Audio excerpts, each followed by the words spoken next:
That's cinema, baby. No,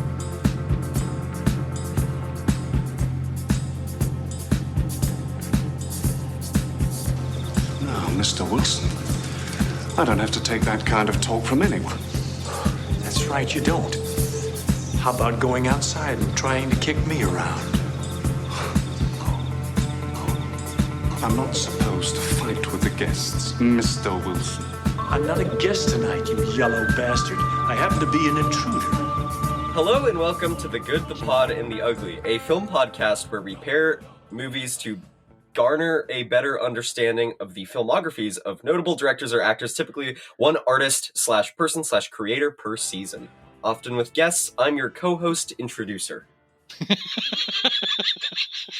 How's that? I am your other co-host. I am Jack. Hey, Pop. Clickety, clickety,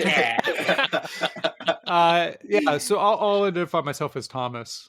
I am Ryan, but also for the purpose of this one, I can be Ralph. On this podcast, The Good, the Pod, and the Ugly, we do a deep dive on the paired films and their backgrounds, adding our insights. Who are we talking about this season, and what films specifically have we paired, and which one are we watching this week? I fucking flipped that. Ryan. Yes, we are watching 4 films from William Wyler as part of our 4x4 series. We did some other guys, and now we're doing him.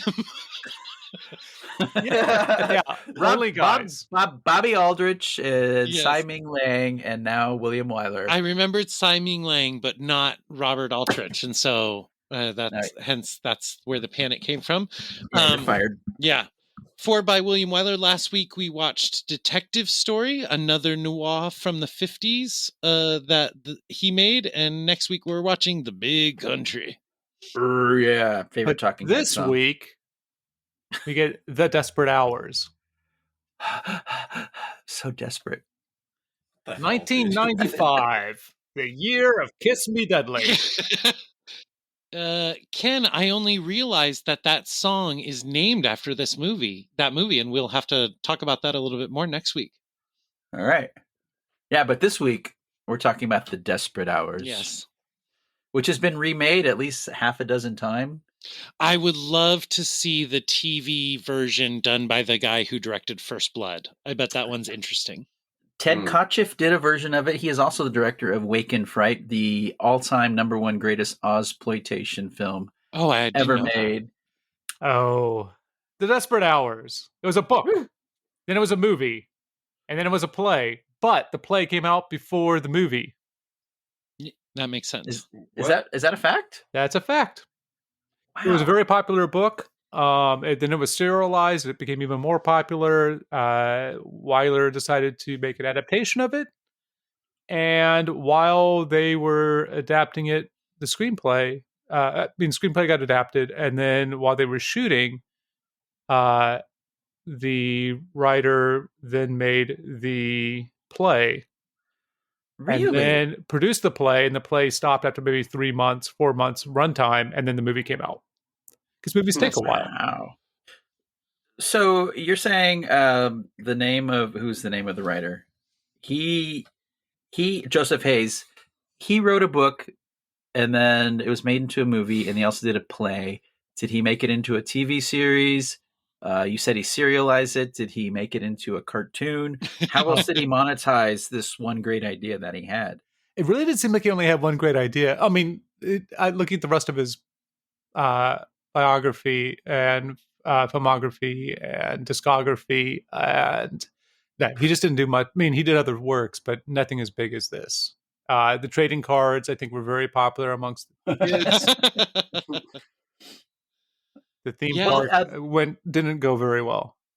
I mean, the Kobish masks for Halloween were great. But this is a totally amazing idea, a singular idea that has been borrowed from and different versions made of in the 80, 70 years since. Yeah. The home invasion. Yeah. And did you read that this is based off of a true event that happened, and the family to whom it happened sued? No. The writer. No. And and the writer and I can't remember who all was taken to court, but the defense was, I think maybe even went to the Supreme Court, defended What? by Nixon. Richard. What the fuck are you talking about, Thomas? Are you I'm freaking pretty serious sure I was right now? awake. I'm pretty sure I was awake when I was doing this research. I think that all that is true. Wow. That is Which side was wild. Nixon on in this case? He was the defense. Of course, yeah. defending the big studio and the big time author. Yeah, of course, that makes sense. Wow. I am a little surprised that he's defending the studio. This seems like now this would be like a. Well, he was a California boy. Yeah, that's true. Now it would be a statement for the right wing on the opposite side for the family. Wasn't he Don't know how vice times president wouldn't he have been vice president? I don't know. I might have fallen asleep. Don't take any of that as true. I just want a movie where Eisenhower comes into his office and like, Dick, are you still working on that Supreme Court case for that dumb movie back home? It's like, I'm doing it after hours, boss. I swear. But I mean, also if you're vice president, no shade on Kamala or the Biden before he became Dark Brandon. But yeah, you got don't do time. a lot. You don't do a lot. Yeah. And in fact, that's a good point, Thomas. And in fact, one of the things that Nixon is known for is the whole time he was vice president, Eisenhower wanted to replace him, and Eisenhower didn't want him to get the nomination. So everything Nixon did as vice president was a fuck you to his boss to try and get the nomination when the old man stepped down or died. And I believe he was the first one to use the giant pair of scissors to cut ribbons for new shopping centers that they were breaking ground on. So. Yeah. Also, just wantonly accusing your opponent of being a communist with absolutely no backing so that you could win an election. He invented that too. I mean, he was part of HUAC, right? As a senator? Yes, and he when we learn about it in history, because Nixon went on to be president, and the way we talk about current events like in high school, where you can't just come out and say like Watergate was one of the worst things that's ever happened. We put it mostly on McCarthy, the HUAC, but it was Nixon's show. HUAC, McCarthy was the Matt Gaetz for an operation that Nixon was masterminding. And Watergate. Yeah, we are talking about the desperate hours, now, which is not the 2 hours before Nixon got on that helicopter. But it is to go a little. But Bogart does say, "I'm not a crook." He does look a little. He could have played Nixon. Ooh, that's good casting. Yeah. Yeah, but this is one of his last films, right? Because he ended up getting throat cancer. Yeah, he was. So he was already sick. He was pretty sick. Yeah, at the time of this. From the book, he shouldn't be this old. He shouldn't be as old as Bogart. But working with the writer, because they cast Bogart, they decided to have him play opposite Spencer Tracy, who you might know as the original father of the bride. And Tracy and Bogart got into a pissing contest about who was going to be build number one. And Bogart stayed serious, and Tracy, kicked rocks. Yeah. So, but before Bogart, Wyler really wanted Brando or James Dean for that role. Wow. And that would be appropriate to the book. Huh. And so when it became a play, somebody who makes, I guess, spaghetti sauce, somebody by the name of Paul Newman, who was 30 at the time, played the role that Bogart would play in this film. Wow. Really? Yeah. That changes the whole Dynamic, tensional. Yeah. That's as big as that's a seemingly little change that's even bigger than just adding that one scene with Kirk Douglas and his wife at the beginning of Detective Story, which is also a huge change. It changes the dynamic, of like who the kind of the patriarch is, or the parallel lives. Because if you think about like Tracy in that role, he is the dad, and if he's playing opposite Brando or James Dean or even Newman, He's It's a a dad different figure. threat altogether, isn't it? Yeah. Yeah, then it's like a generational, you have a lot and I have nothing story. Yeah. This might, Jack, I don't know if this actually means anything to you, but the house that they shot this in would later be used in a famous sitcom from that era, black and white sitcom called Leave It to Beaver. Is that the same fucking house? That's my What? understanding. That is crazy. From the Blu-ray from the Desperate Hours from Monona County Library, the limited Shut up. edition. Shut up. Because this for me, and I would assume that other people react this way, but I grew up watching Leave It to Beaver, and when this movie starts and Ralph runs out, it's like, this movie is about the fucking Beaver family. That's the fucking Beaver right there. Where's Wally? So that it's the same house, that just, and that you would make Leave It to Beaver in that house afterwards is fucking crazy too. Considering Yeah, it's like doing that's... a sitcom in the Amityville. Yeah, house. yeah.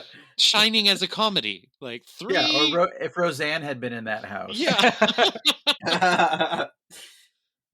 If Roseanne and the Cosby Show were shot in the same house. So Fredric March, who ended up playing the dad, is fine, but he's like my age, in his mid-50s at this point, and Bogart very similar. Yeah, I'm thinking of Fredric March and like a young, sinewy, sexy Brando. Mm-hmm. Woof, that would have been a completely different movie. Yeah, very much. As much as I like Bogart in this movie, who is the desperate part in the title. God, that changes everything. I might have to change my Letterboxd review now. Yeah, that's actually a really interesting idea, picturing young Brando in this instead, because I think maybe my biggest issue with the movie is Humphrey Bogart, who I love. Who doesn't? Who doesn't love him? But I don't think he's... That's not funny. I don't think he's quite the right fit for this character. Fascinating. Because this was around the time that Night of the Hunter would come out, and that has one of the most threatening, villainous characters ever put to screen, played by Robert Mitchum. And someone like with that kind of energy, I would feel, I would feel the desperate hours while watching this movie. Well, see, this is all blowing my mind, but well, because I see what you're saying, Jack.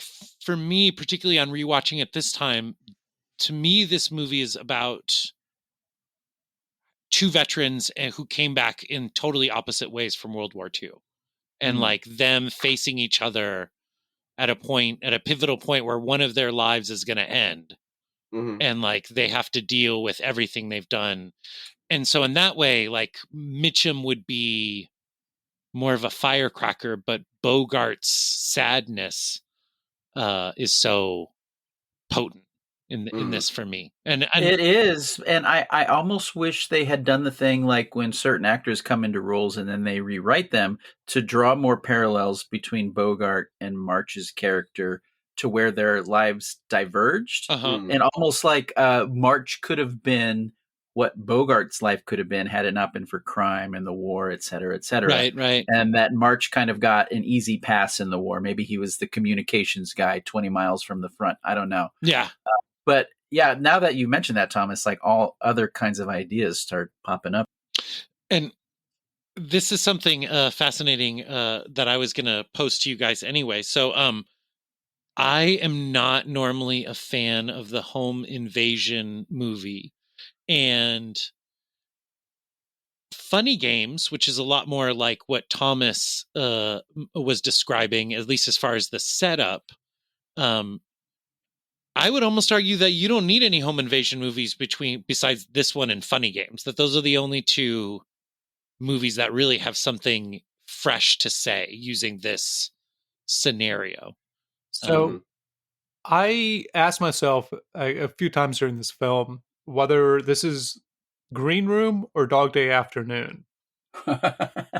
Yeah. Two films I like a lot, but which one is it? Is it somebody trying to break out, or is it somebody trying to get justice? By the final act with the powwow conference huddle in the attic across in the neighbor's house, it I think becomes a slightly different film potentially. But I really thought that this was going to be and it actually there's a difference between the play, book, and movie on how the ending happens, because in the movie we all know that Griffin's told that his brother's dead by Hilliard, the dad figure, and that's what kind of drives him over the edge. That doesn't happen in the play. Instead, Hilliard slaps him a little bit, and Griffin runs out, kind of like complaining about getting slapped or something. And goes down in a hell of bullets. And so it's kind of like a Suicide by Cop or Blaze of Glory, which this film subverts. Wow. That's fascinating. I don't know if we can we do a little bit of Tobias Theory Corner for a sec? Do you want to do a synopsis in case somebody's wondering what this movie's about? Probably. Does somebody else want to do it? I can do it, but I don't know. Thomas, go for it. Kid gets his hand shaken and a boyfriend's allowed into the house. It's kind of like the opening and the closing. And you can probably fill in, just using your imagination, what happens between. Yes. You know, in coming into this movie, I hadn't seen it. I hadn't seen the remakes. I didn't realize how long these hours were going to stretch out, because it's like almost like the Desperate Days. I think it's going to be like a siege movie where it's like the same night and his girlfriend's coming with the money and this is the movie. But then it stretches into the next day. The kid's not going to school. The dad and the daughter have to go to work to pretend everything's normal, or they're going to kill the mom and the son. And that makes it even more desperate. The tension of pretending you're living your everyday life while this stuff is going on back home. Which is what got, like, one of the reasons that this film was panned by critics. They thought that part was extremely unbelievable and is not part of the play. It's fascinating. Jenny, everything stays in the house. Jenny loved the movie, and at the end was like, but that fucking title though, they lied to me. I mean, days are made of hours. That's true. It didn't say how many hours. It could have been the desperate 72 hours. Well, and I think if you I'll do the brief synopsis. Clickety click. Clickety click. I could hear your mind working. I can see it. I can see it working. Humphrey Bogart. That was something that Jenny yelled at me while I was walking downstairs. Is I can see your brain working from across the room. So in The Desperate Hours, Humphrey Bogart plays Glenn Griffin, who is leader of a trio of escaped convicts who take over. Fredric March is the actor. Playing Daniel Hilliard. The three fugitives take over the house of Daniel Hilliard and his family, waiting for the delivery of money so that they can get out of the country. And the hours drag into days as the family and the criminals stand off for control of the home. Yeah, March has a loving wife who does not think her husband is very tough until he goes through the crucible of this movie. A 19-year-old daughter who is dating someone probably older than Fredric March, an AARP lawyer or something. Jenny pointed out that the age difference, because Fredric March is older, the age difference matches their age difference of him and his wife. So it kind of makes sense that he's 30 and she's 18 because Fredric March is at least a decade older than his wife in this. Yeah. And then they have a little boy named Ralph, who goes by Ralphie until the starting of the movie. He's like, very much like when I went from Kenny to Ken. I was like, I'm Ken now. You went from because you were in the Loggins and Rogers. Loggins and like, Messina? Nope, not anymore. I don't want to be confused. Oh, were you named after Loggins and Messina? Like, Fuck you. The kid's not going through puberty. He's like 7 or 6. He's young. So Bogart has a brother with him who is much younger, and then through the course of the movie kind of resents the life of crime his brother has led them into, and kind of covets the life that these people have, which I think the movie, like I said, even without knowing that Bogart's character was younger, could have leaned into a little more. And then Kobish, holy shit. Yeah, what I a love great, that guy. big, violent, Log. and he's funny until he's violent, and often in the same series of actions where he'll do something funny, then I'll be like, oh wait, this dude's fucking unhinged. And he just when he looks at someone, like when he looks at the female characters, all of a sudden the threat of sexual assault becomes very real in the movie. Mm-hmm. And it wasn't before, and as soon as he looks away, it's gone again. It's crazy. You know what it reminds me of? It reminds me of The Dirty Dozen and that Telly racist Savalas. character. Yeah. Yes. Oh that's yeah, a great that's a comp. good call. Yeah. Uh-huh. Yeah. When he kidnaps the garbage collector and they're driving down the road and there's a dog in the road and he pulls the wheel to try and hit it, and it's like, missed. Yeah. What a heinous character. Yeah. And early on when he and the little boy fight over the model plane and he's like legitimately about to murder this kid. He lifts him over his head. Yeah. It's like a Saturday Night Live dummy. Yeah, he body slams him onto the couch. And it's if he would have body slammed him onto the floor, if the couch wasn't there, it was pure He'd be luck that dead. the couch caught him. Yeah, it's crazy. Oh. That kid fucks. I mean, that kid is like level of Papa Noel dial code for Santa, like from our Christmas episode a few back. He's great because he doesn't care. He's gonna run off and be brave. He's actually like the Achilles heel of the movie. 100%. He's a wild card to the point where I don't know if this was as noticeable on first viewings as it was for me on third, but the bike, like literally it's all this kid's fault. If he had put his bike away before going to school at the beginning of the movie, none of this fucking shit would have happened. Wait, is this one of those Arrested Development lessons where you're like, and that's why you put the bicycle in the garage? J. Walter funny. Weatherman. Oh, that's funny. So this movie has what to me is one of the earliest examples I've seen of what is sometimes, at least in film, Thomas, it might be called something different in literature, but is like the basic postmodern story structure. That being where a normal person, something, they're just having a routine day and something amiss happens and they fall into a hole of confusion and bureaucracy. And at the end of the movie, they escape that hole, but they will know for the rest of their lives that at any point, like the order of the world could dissolve again and they would be left in a pure chaos, like an animal state. And that happens to Fredric March in this movie. And it's very effective to me. And it's such a powerful change in his character that you wouldn't have had in these other permutations of the movie that if it were a younger actor or something like that, you know.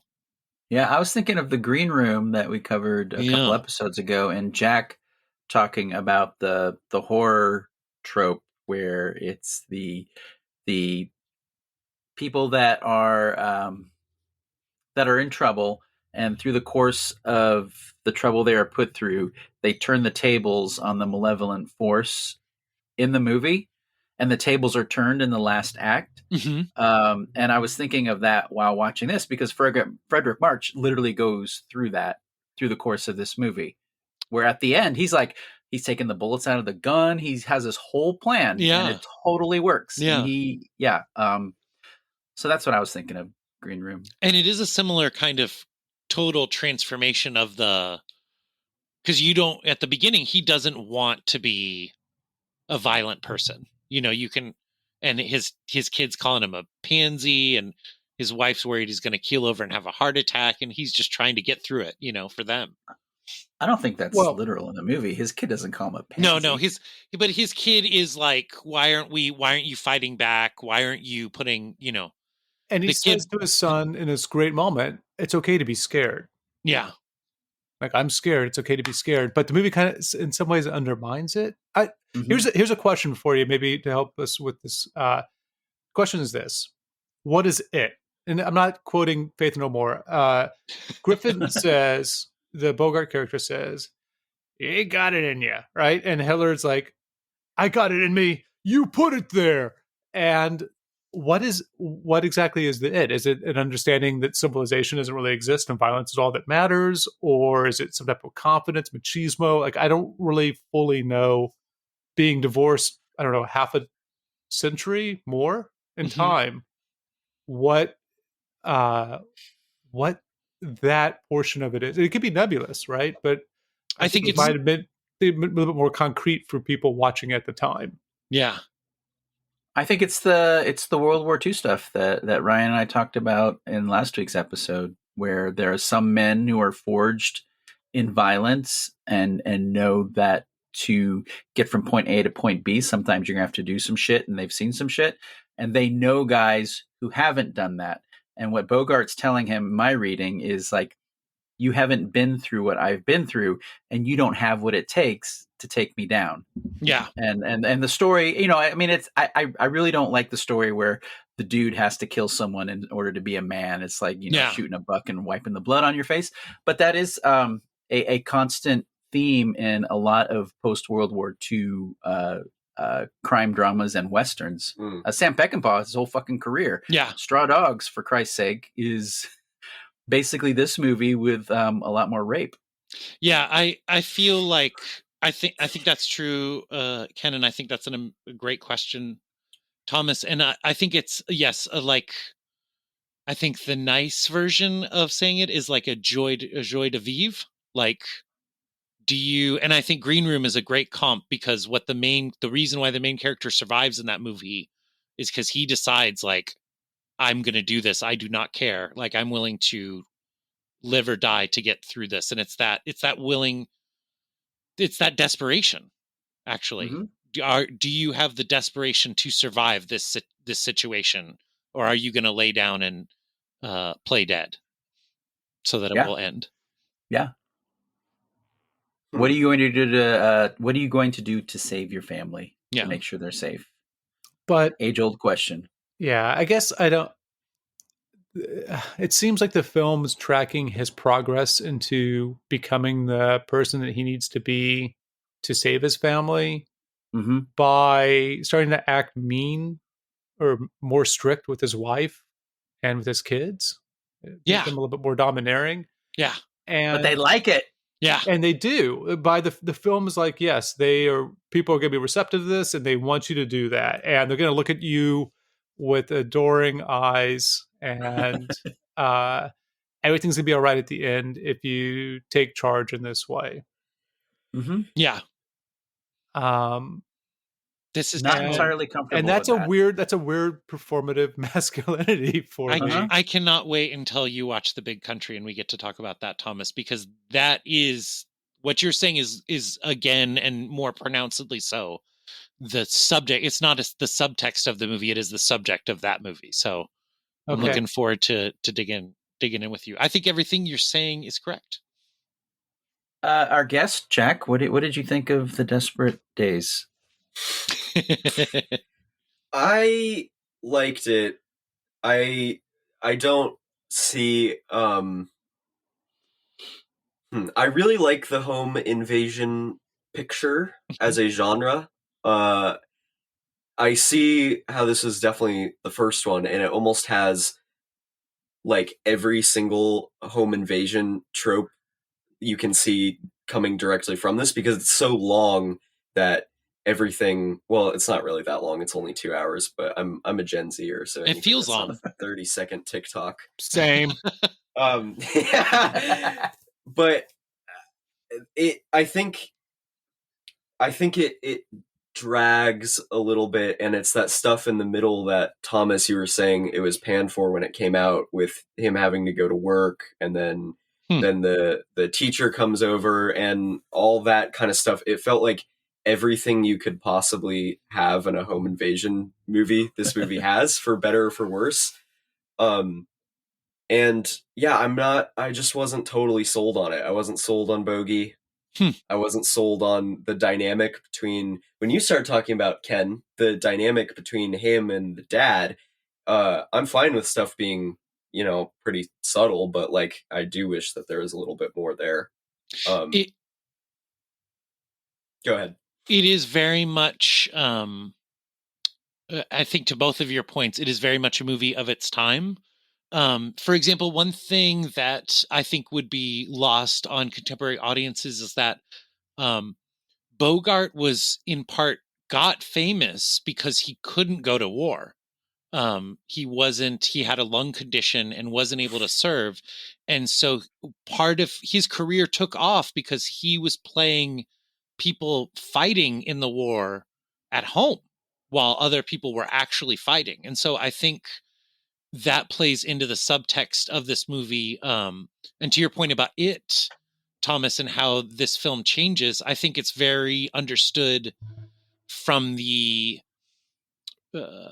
like Jenny immediately noticed that both Bogart and, as the movie goes on, March start adopting strategic military tactics for negotiating the space and deploying their stratagems against each other. And so I think the movie is using the fact that Bogart didn't serve. He's playing this vet in this movie who's been in prison and is considered kind of a shitheel by society because he's a con. And then March did serve. And he is rediscovering his military prowess and his courage and that desperation to live that he had during the war.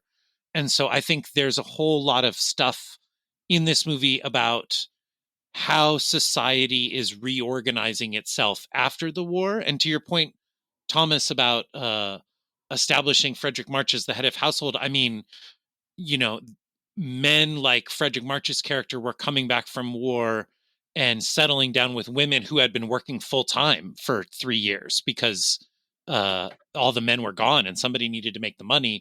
And so resettling society into what we think of as the traditional nuclear family was very much something that was actively happening in the 50s. And I think all of that, plus the worry about Russia and that the commies would come in and upturn the capitalist apple cart. I think all of that is in this movie if you're watching it in the theater in 1955, and maybe none of it is in this movie if you're Jack watching it in 2024. Yeah. Are Bogart and March veterans? Are their characters veterans in the movie? Did I miss that? They don't talk about it, but I believe that it is. I think that March, Kennedy, and Bogart are all veterans, and that's like the subtext that drives the story. But I didn't know about the book, and I've never seen the play, so I might just be transposing that entirely. But the way those three characters in film time, it's only 4 years from the previous movie that we talked about, where the main characters in it were too old to be in the war. Well, I think that's another one where I think all the older, I'm not sure about Kirk Douglas in that one. I'm not sure how old his character was supposed to be in that one, but the only evidence I have is that once shit gets going in this movie, those three men think tactically and no one else around them does. Yeah, but that I could think just be a convenient thing. It does seem like that is the idea of, I can't think of the nomenclature that's used or thrown around, but like a dad movie where it's like, yeah, if I was pushed, I basically McClane in Die Hard if I needed to be. We all have that ability to be this, to take it on. And that could be all that it's intended to be, and I could be just galaxy braining on it because I like to do that. Well, I think, Brian, what you're saying, that I think that particularly World War II, because we had talkies and then we would have TV, and we had a whole generation of men who went there, that the tension in these movies and a lot of the how do you say noir, Ryan? Can you say it for us? Noir. Yeah. Of the tension and the dynamic of these films is men who have seen a world that the rest of the people in their town who have not seen it cannot imagine. A violent world filled with their best friends being blown apart, filled with liberating concentration camps, and a lot of the tension when they come home. And what makes this era of filmmaking, particularly crime film, so exciting is because there is that tension of that side of society integrating and pulling from the society who has no experience in it. And I think what you're saying is maybe close to what I saw in this film, where it's like the barbarism that they saw, and then they come home, and like the other people just don't know. For me, And even the Hilliard character is going to war in this film. Right. But he hasn't been to war yet, and that's the reason that he starts off the way that he does. Well, I agree. Okay.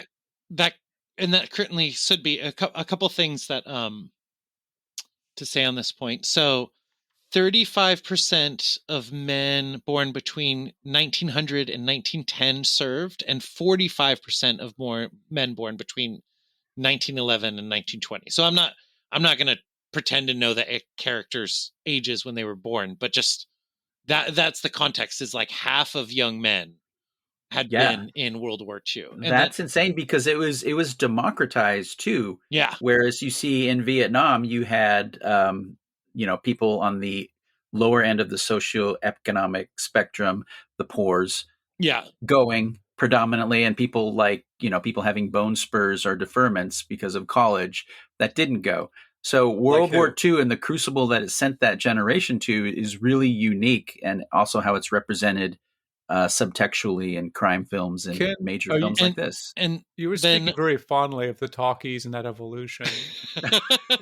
I was around. Are you okay? Are you okay talking about World War II on the podcast? I don't want you to another pick up for we you. need to cover Babylon. I'm just saying. The only other thing I'll say about this now, I'm comfortable saying like possibly inaccurate read of the film is, as Jenny pointed out when we were watching it, if you read it as these three guys are vets, then what happens in the third act is they turn a suburban neighborhood into a war zone. Like they literally bring the war home by like setting up all that shit around their house as if it is Germany, and they are, but all that can be in the movie without them being vets, I suppose. I think there's two interesting things there. One, I think us being removed from the 50s, we don't know, like we see a movie like this and we assume that that's how people lived versus it being an aspirational thing. Like in the 90s, we didn't all live in large apartments in New York City, unlike Friends. And so a lot of it's kind of a certain wish fulfillment or a certain idolization of a kind of like trad wife idea of things, because he had 100%. This, as you just mentioned, historically. But I think what's really fascinating about this film, and we haven't quite touched on it, but you mentioned a little bit with your summation of it being like a postmodern voyage, is that there are forces outside this house that are as interesting and sinister as the force going on inside the house, and that is the police state. Yes. So the whole one of the reasons that Bogart's character exists as that character is that he had given himself up, and then the cop who's running things, trying to find him, who's the dogged protagonist, who might be the star of a different film, broke his jaw after he had given himself up. And so Bogart has this understanding that what happens in the last moments is that the dad slaps him around a little bit, and Hilliard slaps him around a little bit, and I think he falls down the stairs, and then Bogart's trying to figure out what he's going to do, and then he hears that cop on the bullhorn, and he's like, "Oh, like this is it. Like my brother's dead. Like there's nothing really going to go on. I can't give myself up to that person. Yeah, that's not justice. That's not my life." Yeah. Well, and then there's another obsessed cop. Who is not portrayed very sympathetically, although pushed to the edge of being sympathetic and the heroic cop. But he is definitely obsessed with catching this guy. He very much, for me, had Lieutenant Vincent Hanna energy. And that's a reference for those of us. Heat. He felt like Al Pacino in Heat in his obsessive doggedness. chipping cocaine. And everybody else is like, what the fuck is wrong? Like, can't we just take a break? And he's like, no, we got to go get that guy. But to your point, Thomas, an even more menacing note that Jenny picked up on that I hadn't in my previous viewings of this is he is the crusading guy, and he did abuse Humphrey Bogart. At the same time, all the cops around him are just lazy and negligent and would let this family die, not because they don't want to have to do anything. Like, they're literally, every time he's like, we should go set up a patrol, they're like, nah, they'll turn up. We'll find those guys. I don't know why you're so obsessed with this. Like, you need to put it down, buddy. Yeah, it's an interesting portrayal of the police. I was surprised that a citizen could tell them no. Like, I mean, this is before SWAT teams and the full militarization of the cops, right? I was a little surprised in police story that they had handcuffs even that they were carrying around, because it seemed like it was still of the era of like, you just want to come along with us peacefully. We'll shoot you in the back if you try and run. So the idea that a citizen be like, you know what?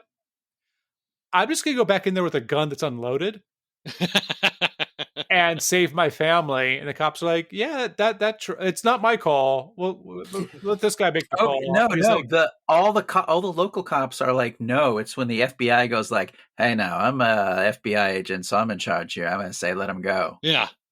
So the local cops, like the sheriff's like, oh, okay, as long as you know, this is not going to be part of my re-election campaign if it goes sideways. I am not responsible. Yeah, the sheriff is hilarious in that scene. Yeah. He's like, I want nothing to do with this. I'm up for re-election. Well, yeah, and at the after seeing it again early in the film, after the breakout happens, they're like, should we call the old man? And they're like, no, he's fishing. We'll get this done before he comes back. No reason. And so he comes back and he's like, God damn, I was fishing. You motherfuckers interrupted me. There's some parts of this movie with unexpected levity that still making me laugh like 3 or 4 hours after we watched it. I think the scene with the ARP lawyer who's dating the 19-year-old, where he drives up in the convertible and he gets out to go to the door and then he comes back and puts the divider up between his seat and her seat. And then it's the guy in the kitchen when the cops finally are about to go for the big climax, and the ARP lawyer who has just kind of been usurped by the cops. There's a cook in the background, and he looks at him, and then the guy just laughs at him. Yeah. Both of these movies have really great like side characters or background characters that just do something funny like that. Yeah. Like the coworker of Hilliard who he comes into work and then the guy just walks in the door like Kramer.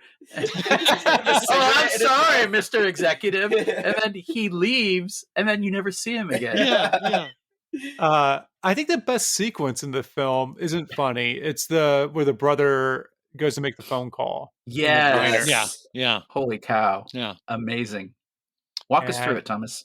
Well, so the brother's taken off. He's going to strike out on his own. Bogart says, like, yeah, you should, you don't have to stick here with us. Just go on. And so he goes, but then he realizes that there's a roadblock, maybe. There's something it's the radio. Something tips him off that he needs to get in touch back with his brother to warn him. And so he goes into a diner to use the phone because there weren't cell phones at this time, apparently. And the phone inside is in a private booth. And so he takes out the light and he's kind of slumping down because there's cops out there looking for people fitting his description. Him and the two others. And so he's making the phone call, and I don't think the cop realizes there's even anybody in the phone booth. I think he's going to like check in or something. He's going to make a call. He's actually asking about it. Because the brother's taken out the light that's in there and he's slumping down. He's like, he's just not visible. And so the cop opens the door, sees somebody there as we see it, right? So we cut to the cop's reaction. He's frightened because he's startled, right? But then we see the brother, and then we see lower on the brother, he's holding a gun. Yeah. and then he shoots. Yeah. Like, but it's all on their faces of the moment of like understanding what's happening, and it unfolds kind of in real time for us as a viewer, as it is for them.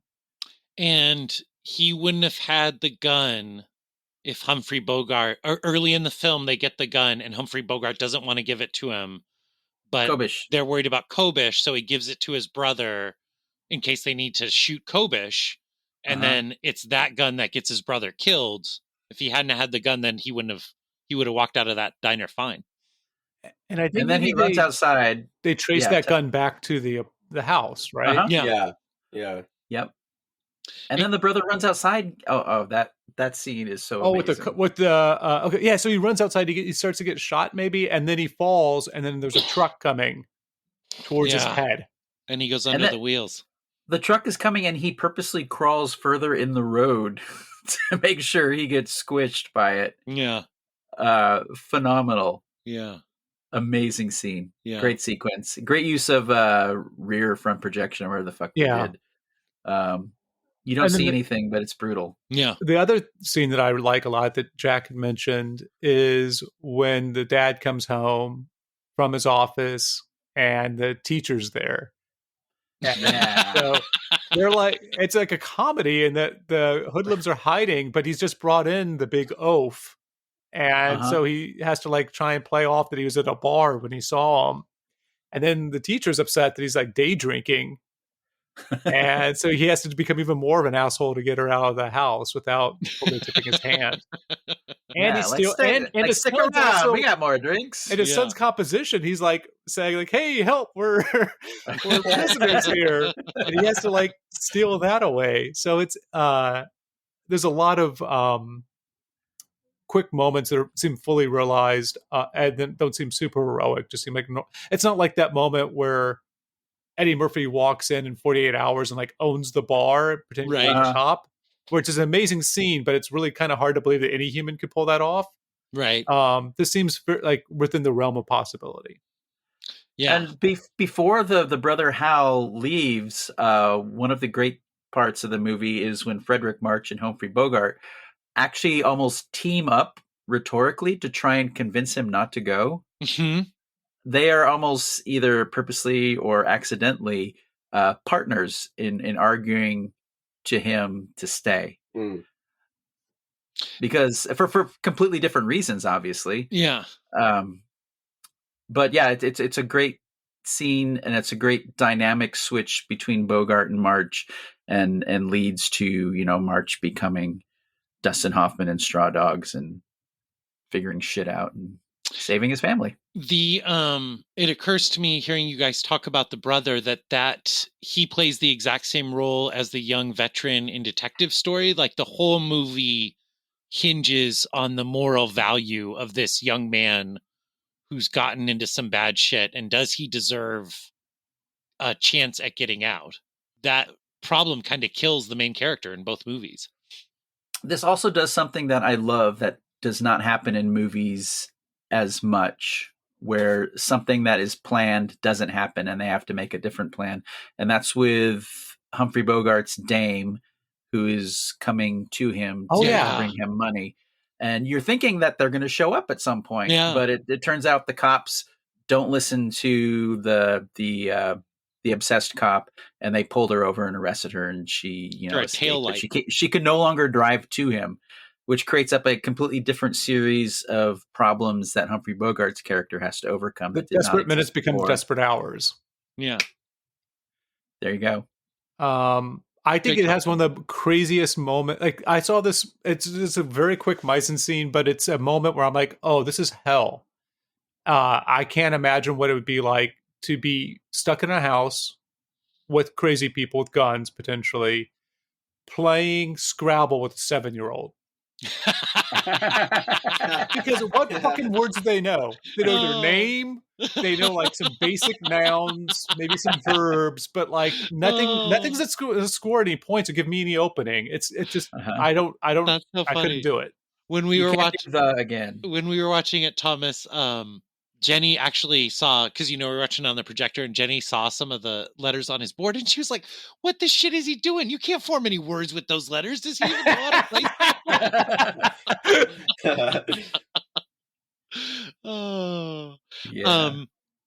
My favorite little moment, and this is after, I think this was either my third or fourth time seeing it at this point, when the dad comes home and goes up to the master bedroom where his wife and Ralphie are hanging out, the daughter's off with the lawyer, and he tells the wife that he got the money, and she is relieved, and he's encouraging her to be relieved and like, oh, this is going to take care of all the problems. And then her face changes and she suddenly realizes and says to him, they're going to need to take somebody with them. And he says, no, don't worry about that.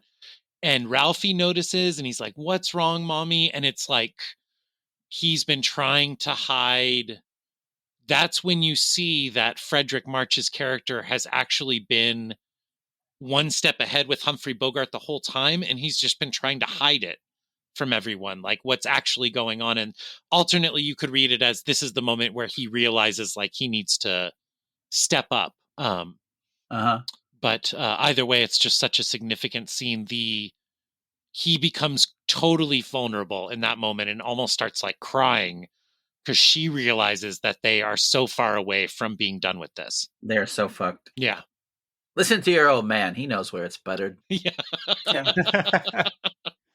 Come on. So, do we So know you've watched this multiple times, Ryan? I think it's the first time for the other three of us. What did the boyfriend do that upset the daughter before the movie starts? She is basically he's trying to get fresh and she's waiting for him to ask for her hand in marriage. Oh, okay. And so when she tells her dad, like, oh, I might be getting married soon, she's really saying, like, I'm about to fuck. Yeah, Yes. that whole thing is a massive troll about the dad's in the beginning of the movie, the dad is impotent in your accurate interpretation of one of the subtext, Thomas, with him having to learn to reassert his masculine role as the head of the family. So at the beginning, she's basically making fun of him, like, I'm going to go fuck my 32-year-old lawyer, and maybe he's going to ask me to marry me, but maybe not. See you guys. Okay. Oh, and will you drive me? Yeah, exactly. I thought she was upset with him because he kept wanting to go to restaurants that accepted his AARP card discount. And he was like, I don't want to have dinner at 4:00 every night just because it's the early bird special. He's like, that was or my movies on Tuesdays where you get the special discount. One of the tropes that I absolutely deplore is instant family. You get it in Lawnmower Man, which otherwise is a perfect film. You get this trope that happens, and Lee and I pointed out, the wife and I pointed out regularly whenever it happens, and it is like something traumatic happens, and then all of a sudden the child becomes property of like a new dad or a new mom, and sometimes they have no relation, blood relation, or legal relation to the two new parents, but it's something happens, and like the survivors all become like a nuclear family. Yeah. And I thought that was interesting in this film. It deviates from the play, deviates from the book, where there's like a speech kind of given by the FBI agent saying something similar like, we need more men like him. It's all silent. And it's the dad shaking his son's hand and letting the boyfriend in the house. That's like this acceptance and this like reuniting of the familial unit. It didn't feel that. It didn't feel like it was a instant family, but more of an earned family at the end. Yeah. Which is propaganda and definitely like ideological, but does have like an interesting, satisfying bow on the to tying everything up. Pity is a price your badge can afford. Crime department's upstairs. I'm going to use that one. I fucking love Arthur Kennedy in this role, and that he ended up being the dolt in Naked Gun. That's like what most people know him for. Is a little sad. Wait, who? Arthur Kennedy, the detective. He's the Who old. does he play in Naked Gun? He's the dumb ginger detective. The third one. I thought that was George Kennedy. Oh, maybe it fucking is. Maybe I don't know what the fuck I'm talking. God damn. Oh, are you guys voting for Kennedy? Wait, no, we went off the podcast. Yeah. One thing we didn't discuss that I made a note of was the production design of the house, which allowed numerous shots of looking down or looking up. And because of the stairs and the upper level and the lower level, you get like 3 or 4 people at different heights. And there's some stunning shots of including everybody in this weird little set. Yeah. And I loved it every time he did that, and he like included people in the background and the foreground and the different levels. It's a great way to make a stage bound story kind of feel a little bigger than it is. Yeah, I mean, it's as good as anything. I mean, not as anything, but it's like Hitchcock, but not showy. Yes. Yeah. The his blocking of all the different actors throughout all of his films might be my favorite.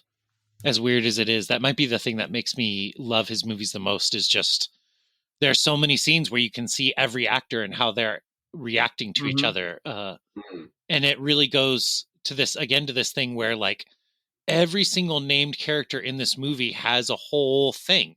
You know, like even the sheriff is in there for one scene. He's pissed off. He's not fishing anymore, you know? And it's just a really neat way of making a picture. It is interesting that Bogart was so adamant that he wanted to play this role and return to being a villain after time away. One of the things that happened on set, I don't know if you guys read this or knew, but one of the 1,000-volt spotlights exploded. Oh, and he went to protect the kid who played Ralphie. Oh, and so it cut up his face. And so some of those scars you see on his face aren't makeup. Like it's him being old and cuts from that. Wow. That they just were like, let's use it. Let's go with it. Okay, I thought the scar on his jaw was supposed to have been from when the cop. Oh, that's probably makeup. Okay. Karina, I don't know if you guys know the podcast You Must Remember This, which is like a Hollywood history thing, but Karina Longworth, the host, who's also married to Ryan Johnson, the director, she did a series on Bogart and Bacall, and at this point in his life, Thomas Bogart felt like he was a fraud and that he was a really shitty alcoholic who was going to die because he couldn't control his vices. And he was seeking out roles. He's also in the Caine Mutiny from this point where he's very delicate, but he was seeking out roles where he could express this regret and kind of try and revel in being a fraud, which is how he felt about being a sex symbol and a symbol of masculinity. Huh. Wow. Weird. Yeah, and it's basically the Karina Longworth series is really sad because a lot of their relationship was Lauren Bacall being like, just come live with me and be in love and be happy in Hollywood. And he'd be like, I'm too shitty for you. I got to go get drunk and die. I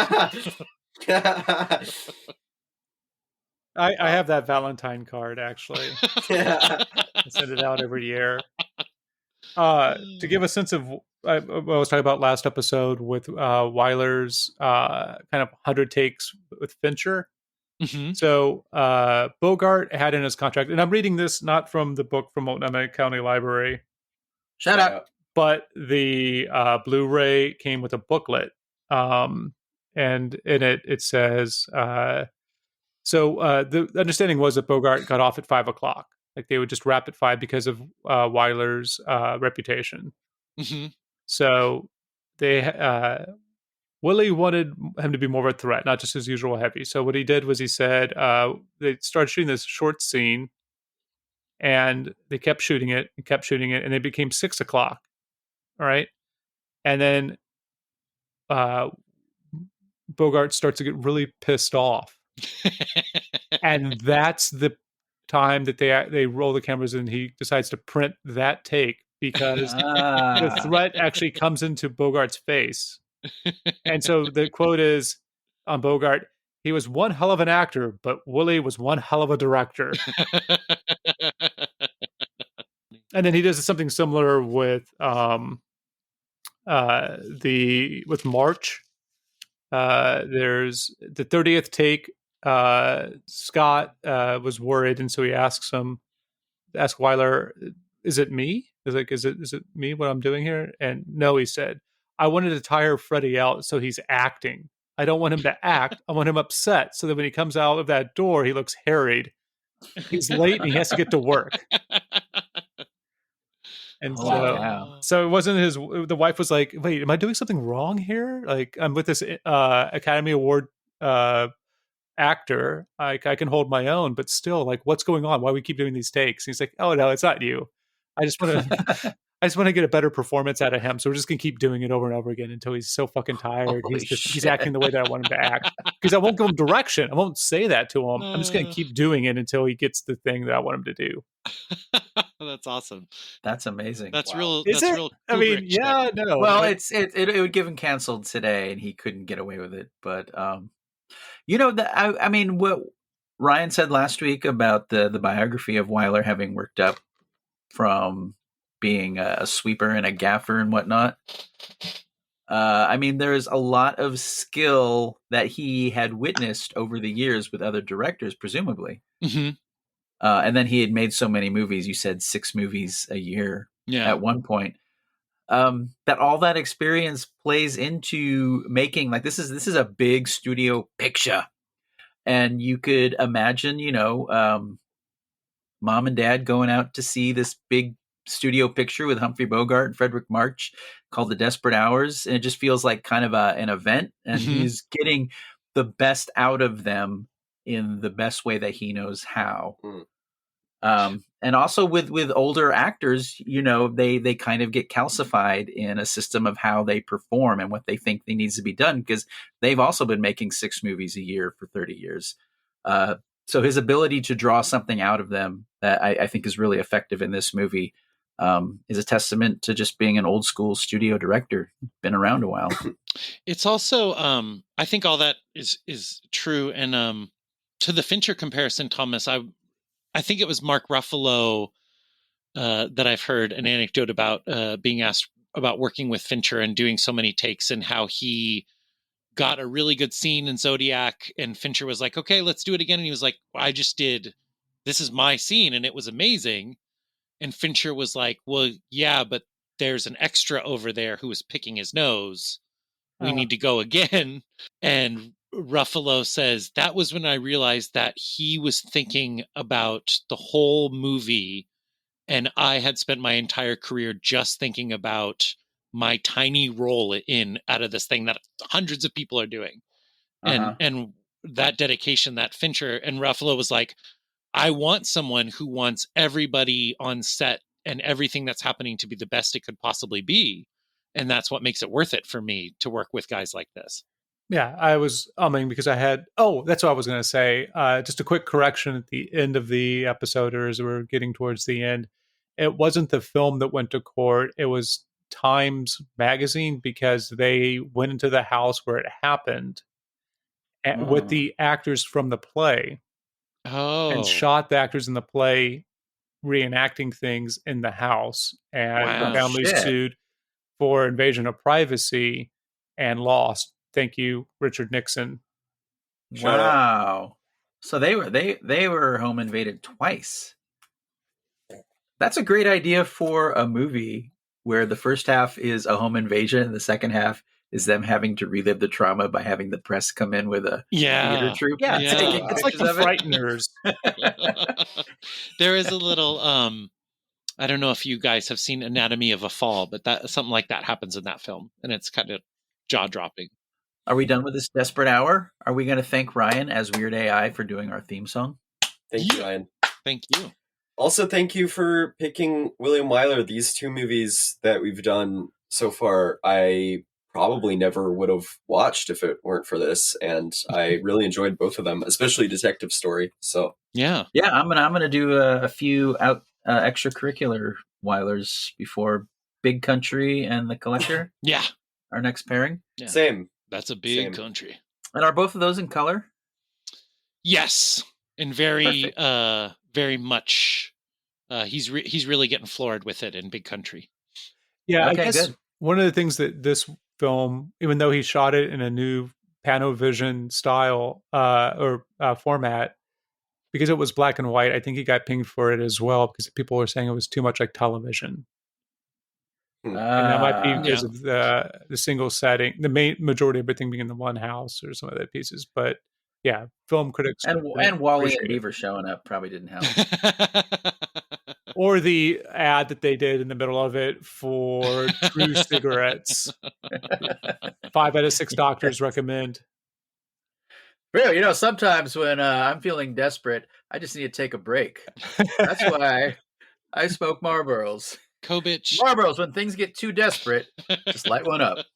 Wait, William Wyler directed a movie called The Gay Deception in 1935? Yes. But it's not what you think it is. Ah, boo!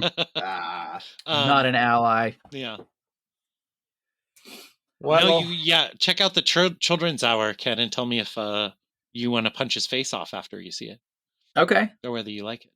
I mean, he's dead, so it wouldn't be that hard to punch his face off. He's a ghost. It's true. I'm sorry, I was thinking of Nicolas Cage saying that. Or is it John Travolta? I want to punch his face off. Okay. Yeah. Is that it? Cool. Yeah. Follow us on the social medias. Make sure you subscribe to this podcast so that our numbers go up. And if you don't have enough of our voices, you can get more of us over a sister podcast. Leave It to Beavers. It's our more misogynistic incel podcast where we complain about the female sex. That doesn't really exist. Very good. The female sex does not really exist. We get into some deep stuff. Wow, first I'm hearing about it. Big if true. Many people are saying. Many people are saying. All right. All right, guys. Thank you. Yeah. Crying departments upstairs. I'm not talking at you. I'm talking to you. I don't want to hear about you. I want to hear from you. It's 10-4. 10-4, buddies. Destroy. Kill all hippies. I don't hate it. I just don't know why you're straight from the formula. You bastards. You don't know it, Bob. I'm an artist. And I must reflect that in my writing.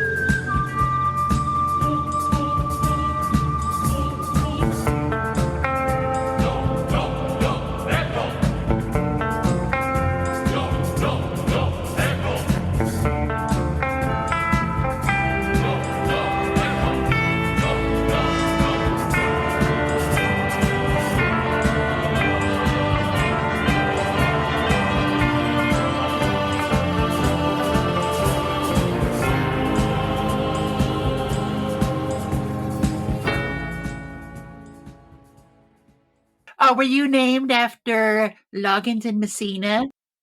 That kid fucks. Listen to your old man. He knows where it's buttered. I got it in me. You put it there. It's interesting, the movies.